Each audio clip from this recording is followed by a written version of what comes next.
Viewers আসসালামু আলাইকুম। আল্লাহর অশেষ রহমতে আলহামদুলিল্লাহ সবাই ভালো আছে।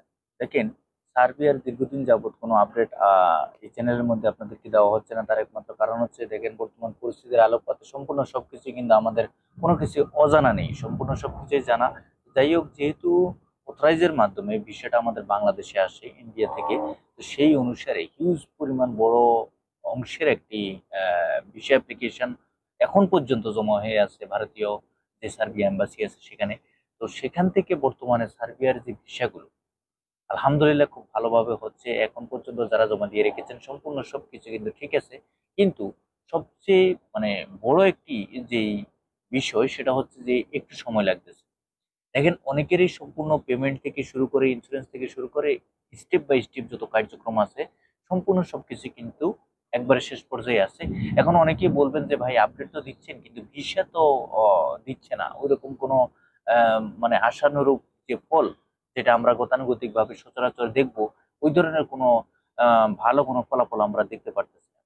দেখেন, ভিসা পাওয়া যাচ্ছে, তবে সেটা হচ্ছে অনেক ক্যাটাগরির ক্ষেত্রে ভিসাগুলো তাড়াতাড়ি দেওয়া হচ্ছে, অনেক ক্যাটাগরির ক্ষেত্রে আবার ভিসাগুলো খুব একটু দেরি করতেছে।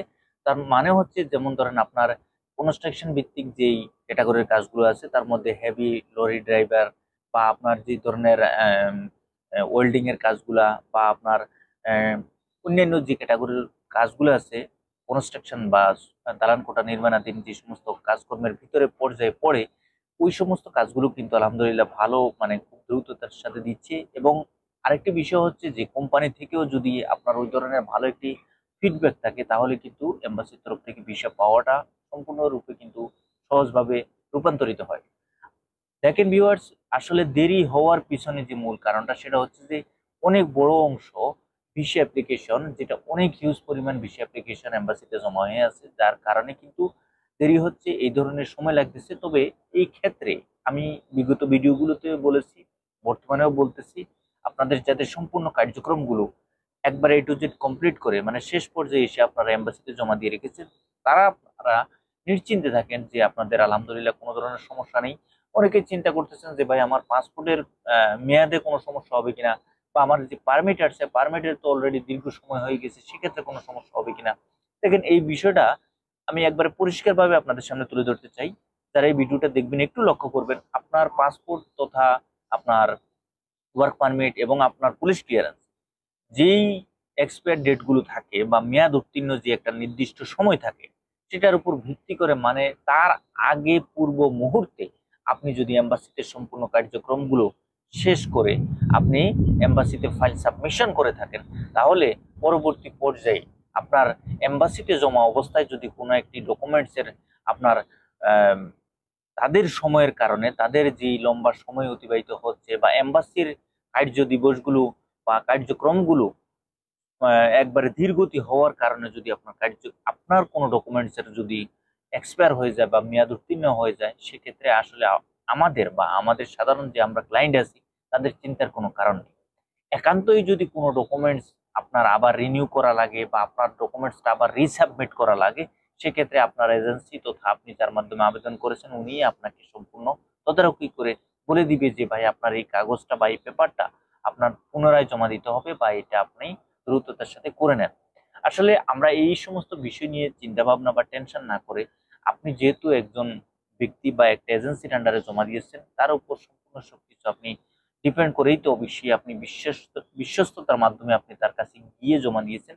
সুতরাং আমি এতটুকু বলবো, আপনারা যারাই সার্ভের জন্য জমা দিয়েছেন, অতিরিক্ত চিন্তার টেনশন বা ডিপ্রেশনের মাঝে না গিয়ে আপনারা আল্লাহর উপরে ভরসা রাখবেন। ইনশাল্লাহ খুব দ্রুততার সাথে যে কার্যক্রমগুলো হচ্ছে বা এম্বাসির তরফ থেকে যে ফিডব্যাকটা আমরা পেয়েছি সেই অনুসারে আমরা এতটুকু বলতে পারি যে আলহামদুলিল্লাহ এখন পর্যন্ত এম্বাসির তরফ থেকে বলা হয়েছে যে সম্পূর্ণ কার্যক্রমগুলো ঠিক থাকলে ইনশাল্লাহ তারা যেই ভিসা প্রসেসিংটা আছে ওইভাবে তারা কার্য পরিচালনা করে তারা ভিসা দিবে।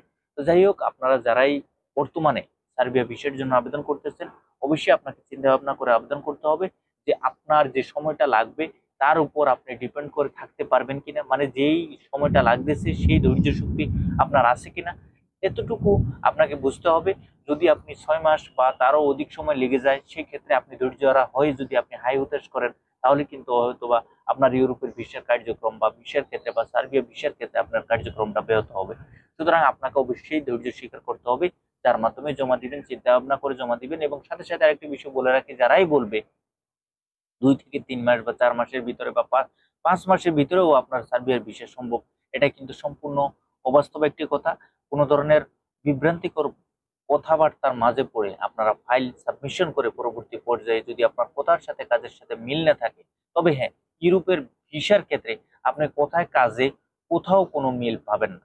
হয়তো বা যদি আপনার রিজিক বা কপাল বা আল্লাহর অশেষ রহমতে যদি আপনার ভাগ্য ভালো হয়ে থাকে, যার মাধ্যমে জমা দিয়েছেন উনি যদি ওইভাবে কাজটা করে দিতে পারে, তাহলে এমন এমন বা কিছু মুহূর্ত আছে বা কিছু ফাইল বা কিছু কার্যক্রম আছে খুব দ্রুততার সাথে হয়ে যায়। দেখা গেছে যে যারা 6 মাস আগে জমা দিয়েছে তাদের কাজটা হয়নি, কিন্তু যারা 2 থেকে 3 মাস আগে জমা দিয়েছে তাদের কাজটা হয়ে গেছে। সুতরাং এই বিষয়গুলো অবশ্যই আমাদেরকে বুঝতে হবে, জানতে হবে এবং ধৈর্য স্বীকার করতে হবে, আল্লাহর উপরে ভরসা রাখতে হবে। ইনশাল্লাহ সম্পূর্ণ সবকিছু ঠিক থাকলে এই চ্যানেলের মাধ্যমে আপনারা সার্বিয়ার ভিসার অনেক আপডেট পেয়ে থাকবেন। সম্পূর্ণ সবকিছু বিচার বিবেচনা করে সবসময় আপনারা সামনে অগ্রসর হবেন। তবে ভালো থাকবেন, সুস্থ থাকবেন। আগামীতে নতুন কোনো আপডেট নিয়ে খুব শীঘ্রই আপনাদের সামনে উপস্থিত হবো।